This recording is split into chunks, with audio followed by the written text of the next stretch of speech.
ताकि ये जब भी मिले हम इसको पहचान पाए कि तुमको हमने पढ़ा है, हम जानते हैं, इसलिए ठोकेंगे तुमको, है ना। तो इसका पहले रिवीजन करो, फिर अगला दिन अगला सेट लगाना। जो भी मैथ था, जो भी था आपके लिए नया चीज जो आप बार बार बोल रहे हो, जो आपको प्रॉब्लम से डाल रहा है, उसका पहले एक बार दृष्टि डालो उसके ऊपर, उसका रिवीजन करो, फिर अगले दिन अगला सेट बनाना। ये सेट बनाने का तरीका, एक सेट जब बनाओगे ना तो 1 घंटा आप इधर पकड़ लो और 40 से 45 मिनट इधर पकड़ो, सवा 2 घंटा या पौने 2 घंटा। हाय मेरे प्यारे दोस्तों, मैं हूं एलपी अमित।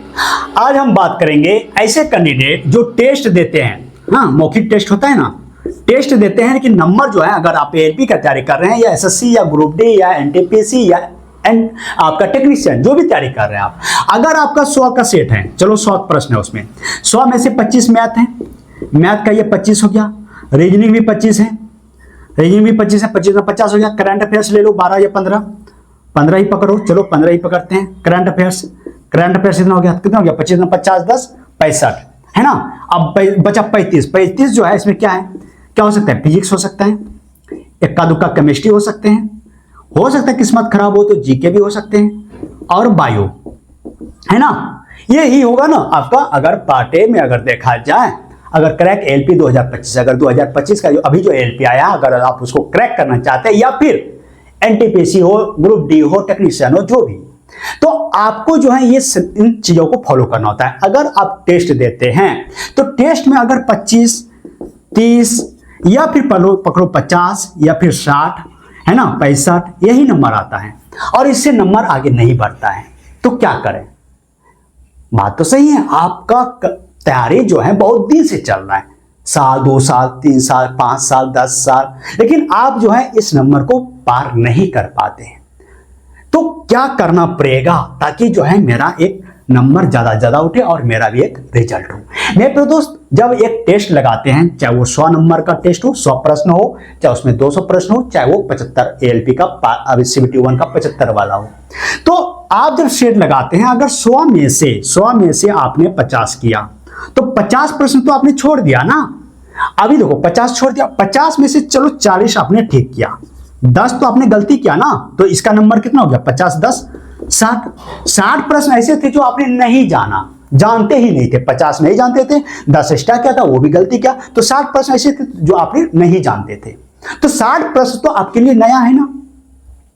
अभी जो भी टेस्ट देते हैं आप, मॉक टेस्ट जिस भी प्रकाशन का लगाते हैं, चाहे वो ऑनलाइन हो चाहे ऑफलाइन हो, आप टेस्ट में जब जाओगे पीछे सॉल्यूशन पर, तो वहां पर उसका पूरा डिटेल दिया रहता है। अगर वो मैथ का है तो मैथ का सॉल्यूशन दिया हुआ है, तो उस मैथ का जो अगर 25 मैथ में से आपने 19 किया था तो 6 छोड़ा ना मेरे प्यारे, तो 6 का सॉल्यूशन देखो ना, क्यों नहीं बना, क्या मैथ है, किस टॉपिक से है, किस चैप्टर से, किस टाइप के हैं। तो ये चीज आप जो है इनको कवर करो, वहां से सॉल्यूशन से कवर करो। उसके पीछे में अभी तो 6 नंबर आपने 6 मैथ नया जाना, जो नहीं जानते थे वो जाना। अभी अगर एग्जाम में इसमें से कोई एक आएगा तो आप करोगे ना। आगे दिन जब सेट लगाओगे, टेस्ट एक नंबर दिया आज, टेस्ट दूसरा दोगे कल, हो सकता है इसी 6 में से कोई एक नंबर यहां इंक्रीज हुआ कि ना हुआ ना। ऐसे ही रीजनिंग में अगर 22 किया तो 3 रीजनिंग छोड़ा ना आपने, 3 रीजनिंग को आप सोल्यूशन दे जाके देखो ना, क्या सोल्यूशन था, क्यों छूटा, किस टाइप के हैं।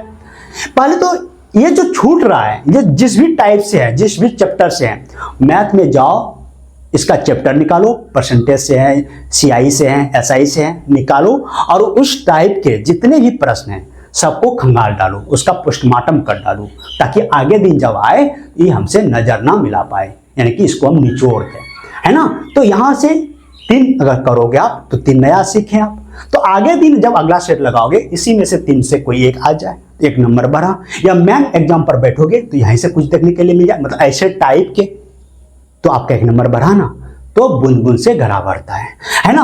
अभी देखो कि आपने करंट अफेयर्स 15, करंट अफेयर्स का अगर ठीक से करना चाहते हो तो हमने कहा पीडी पर हो, प्रत्येक महीना का आता है, और एक वार्षिकांक वाला 2-3 ले लो, एक स्पीडी का ले लो, एक प्लेटफॉर्म का ले लो, और एक स्पार्क का आता है। 3 तो कम से कम रखो, वार्षिकांक यानी ईयरली, और करंट अफेयर्स डेली पर हो, तो करंट अफेयर्स आपका हो जाएगा बढ़िया।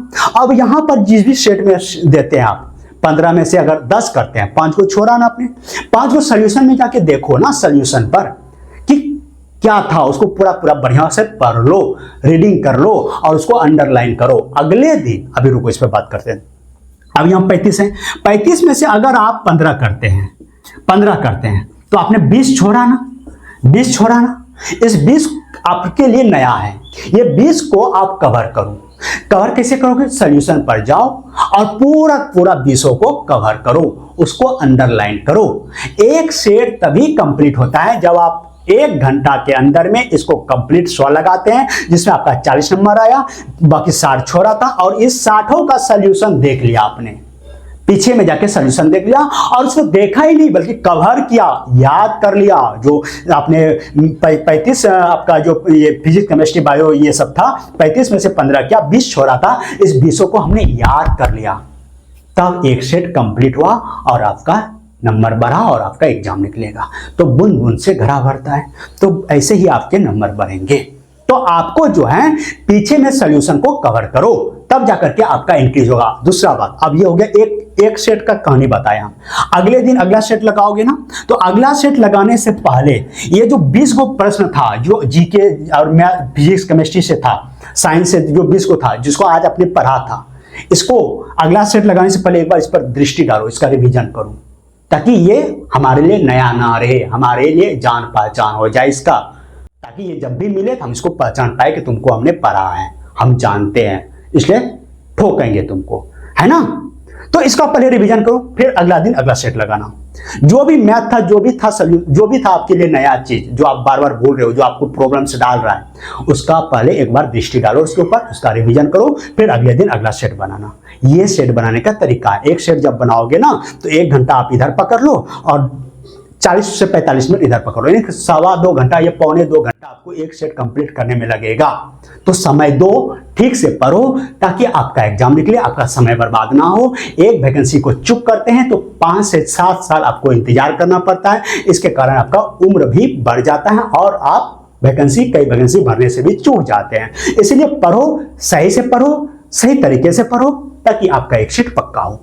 कुछ भी कमेंट हो, आपका प्रश्न हो, तो कमेंट आपके लिए खाली है, तो कमेंट जरूर करना, फिर उसको हम लेंगे। मिलते हैं नेक्स्ट वीडियो में, तब तक के लिए जय हिंद।